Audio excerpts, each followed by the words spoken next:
This is Here, the Happiest People on Earth, Chapter 3, titled Time Bomb. It was the tradition, which is to say we did it without question, for the bride and groom to spend the first year or two of their married lives with the groom's family. The shadow over the big Spanish house during this time was my sister Lucy's health. At 11, she had suffered a chest injury in a school bus accident. Increasingly now, she complained of difficulty breathing. Nothing that surgery could do, nothing that prayer could do, seemed to bring permanent healing. Why, God, I asked over and over, why did you heal Florence's elbow but don't heal Lucy's chest?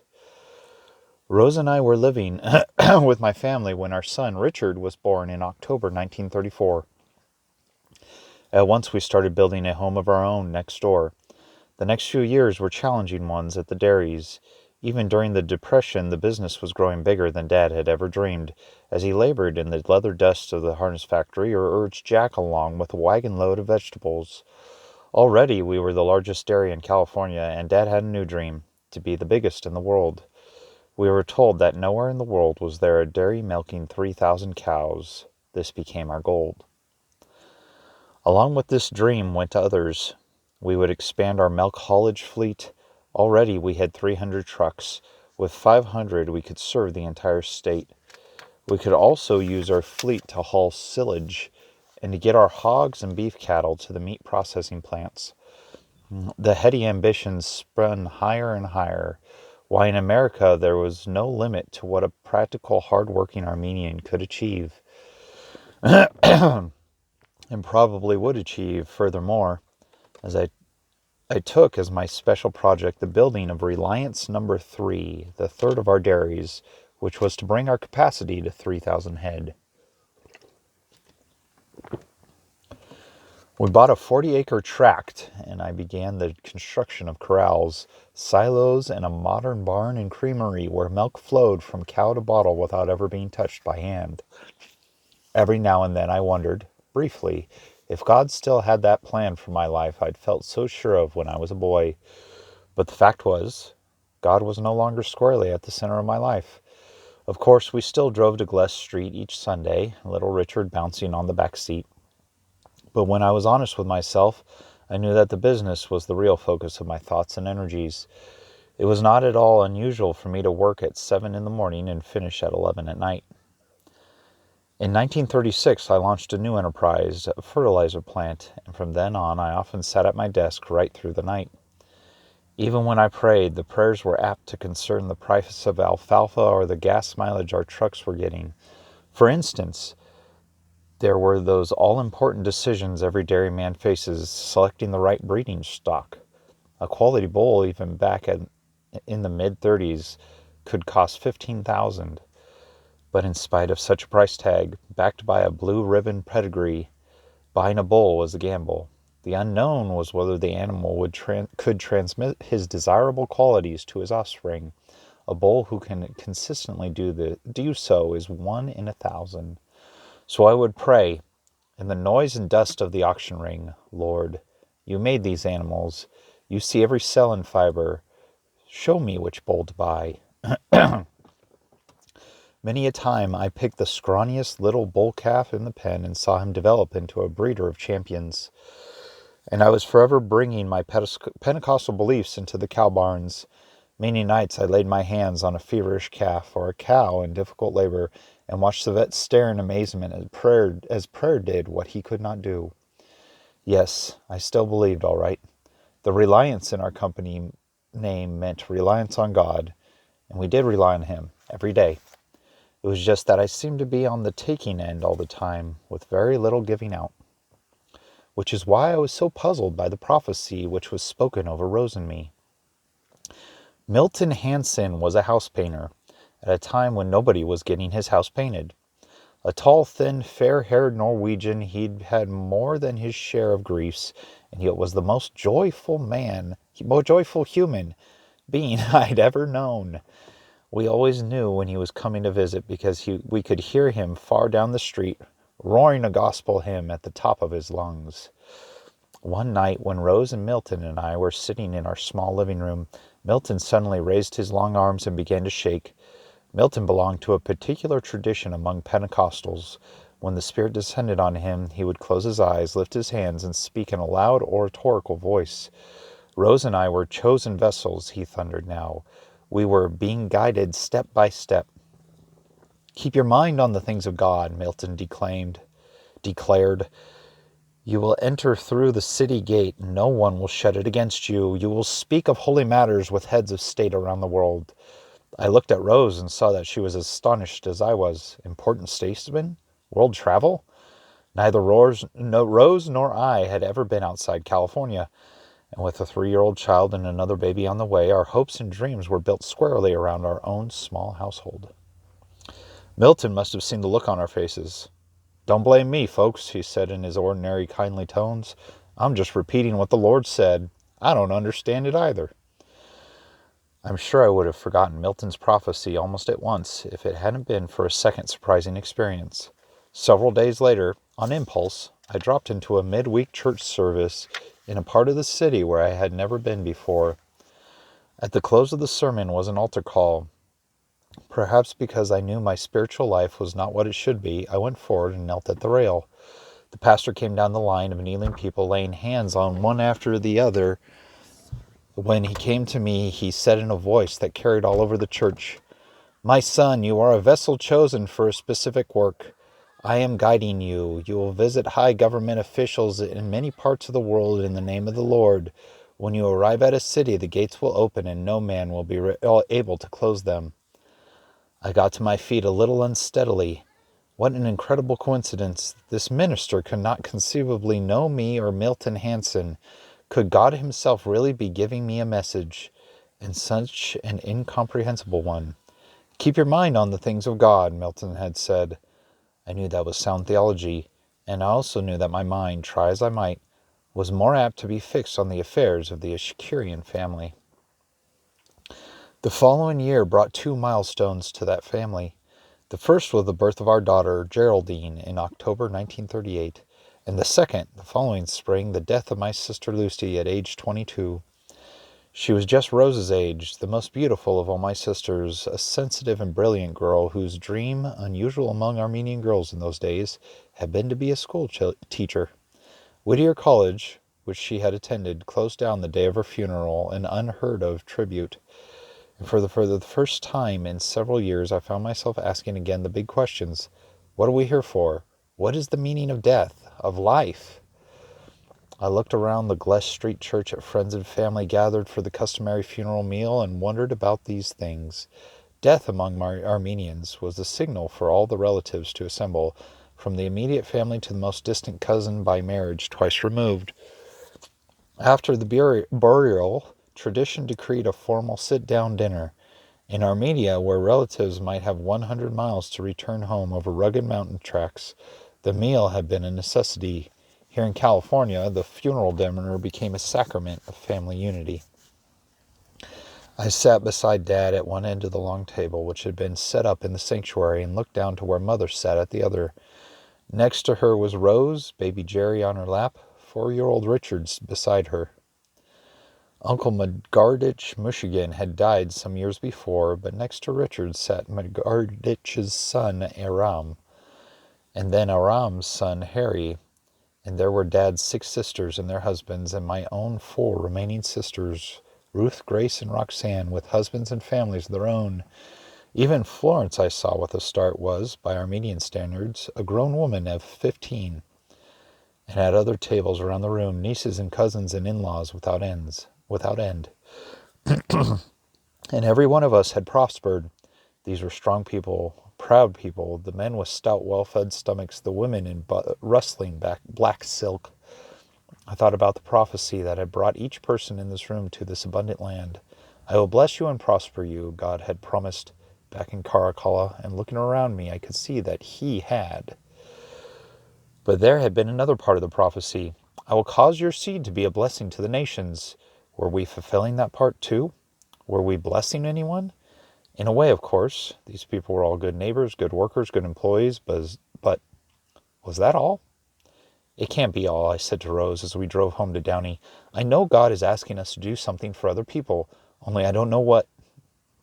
So over the next few months, I began really paying attention to the men I worked with every day.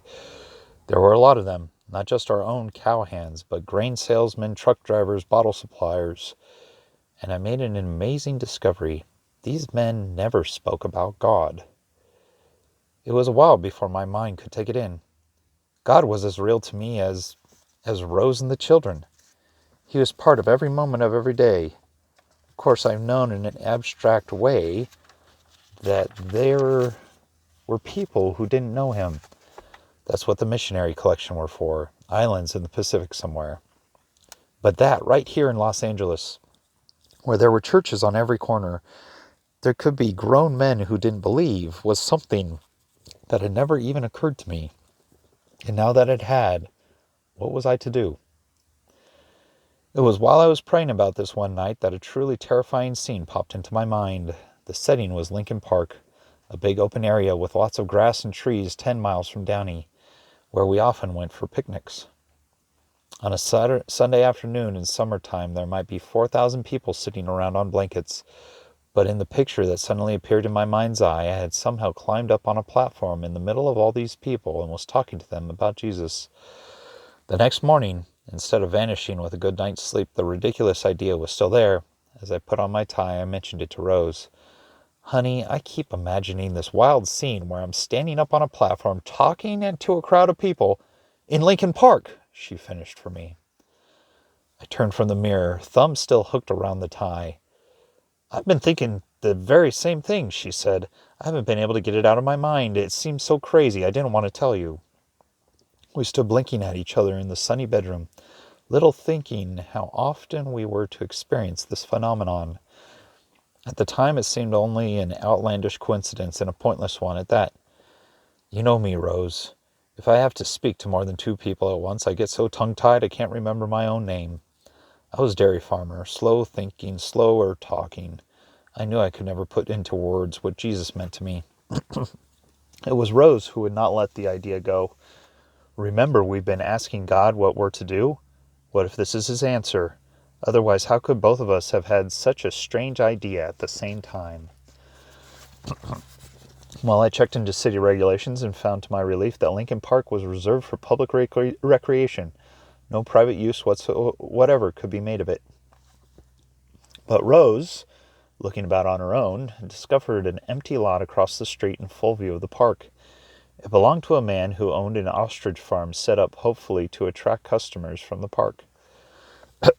Business wasn't too brisk, and he would be delighted to rent out the vacant lot beside the farm on Sunday afternoons. And so, suddenly, hardly knowing how it happened, I found myself committed to actually doing this crazy thing. At first, there were so many practical details to attend to that I didn't have time to be scared. There were police permits to obtain, a speaker stand to erect, amplifying equipment to own. Rose thought she could get several girls from the church to come and sing. As for the talks, I comforted myself that I had heard so many sermons in my life that surely a little fluency had rubbed off, and the music could fill most of the time.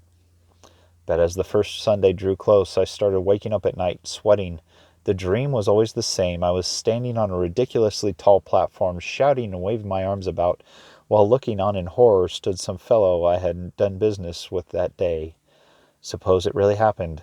Suppose some buyer or salesman really should be in the park. What would you think?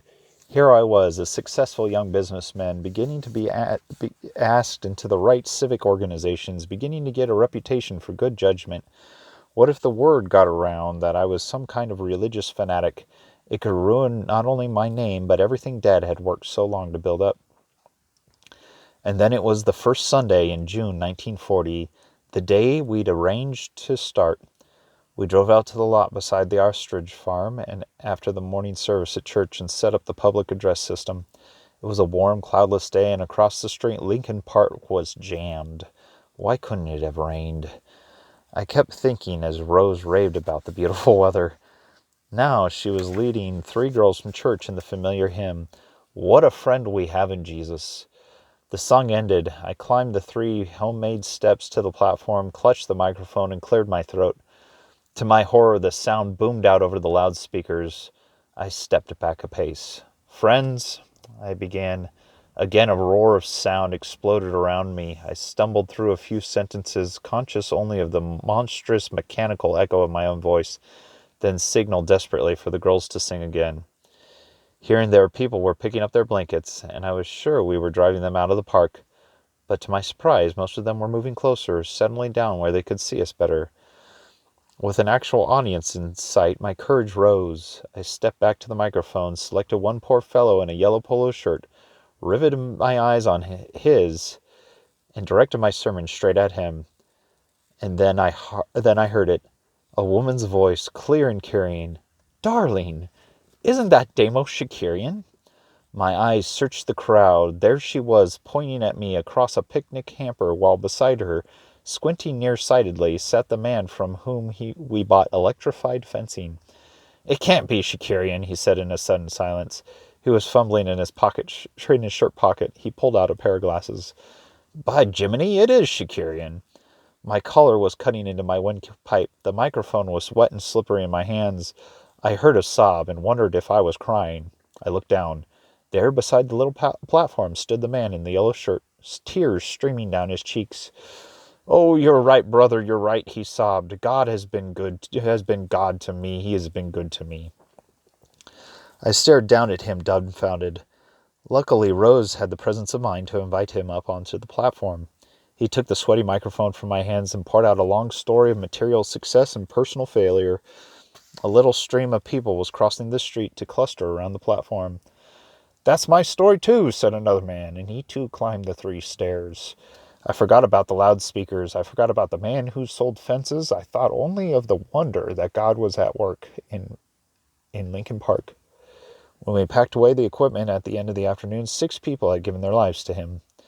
For 3 months, all through June, July, and August 1940, we followed the same routine. Each Sunday, arrived across from the park around 2 p.m., stayed till 5 or 6. Soon a pattern developed. There were generally a few hecklers, a few supporters who shushed the hecklers, and one old man who was regularly delivered from drink.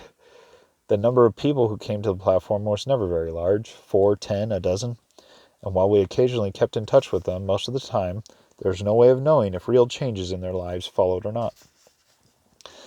But if the outward effects of these Sunday afternoons were hard to measure, the inward ones on me were very clear. I had gone into the meetings worried about my own dignity.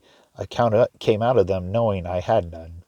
God's answer to my fear that someone I knew would see me had been to bring to the park one by one, Sunday after Sunday, just about every man I'd ever done business with. "There," he seemed to be saying, "you made a fool of yourself in front of him. There's one less person you have to bother impressing." Later, when I'd run into the man at a Lions Club meeting or a Kiwanis affair, there was generally an awkward silence, occasionally a burst of laughter, and not much more.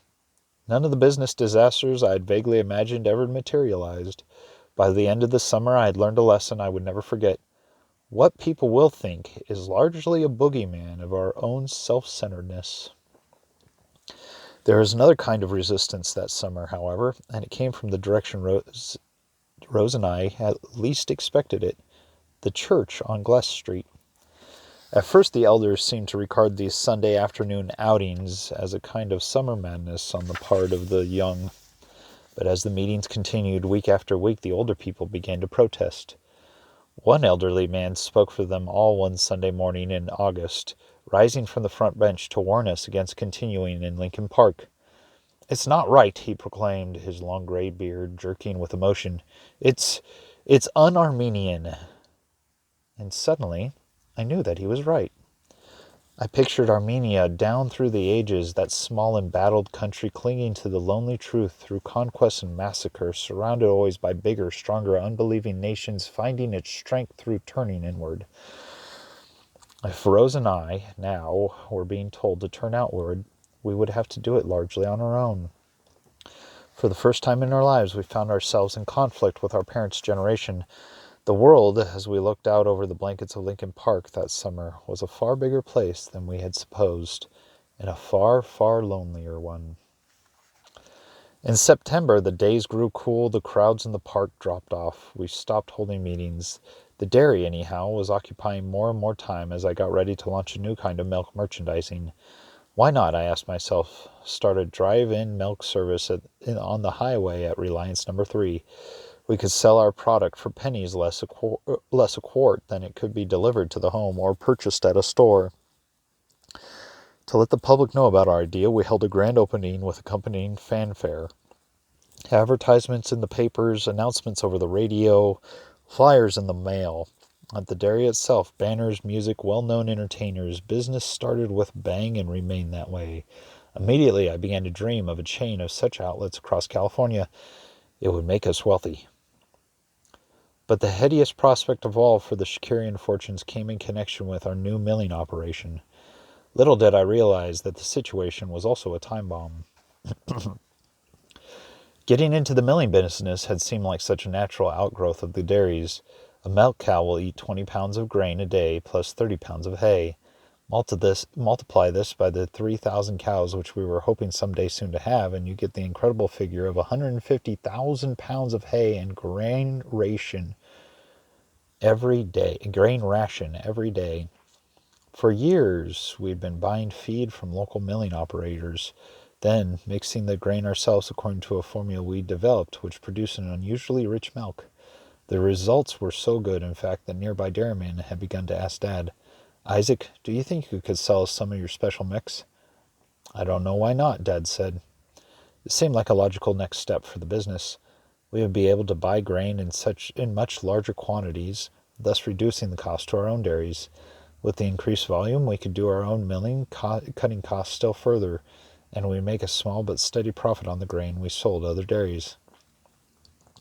And so we began the new expansion with great expectations. We purchased a milling operation near one of our farms, consisting of 3 60-foot grain elevators, which had been used for corn silage. We emptied them, washed them down, reinforced them with new layers of cement.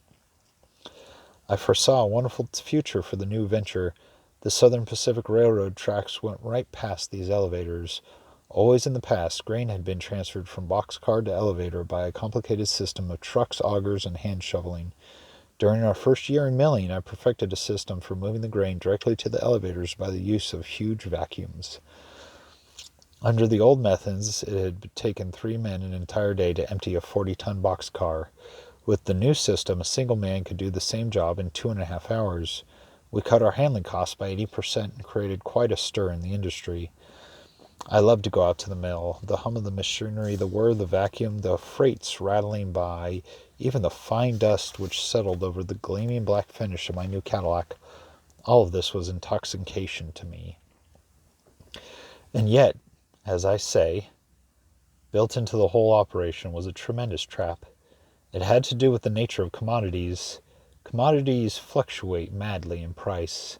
People who speculate in oats and wheat and barley can make and lose immense fortunes within a few hours.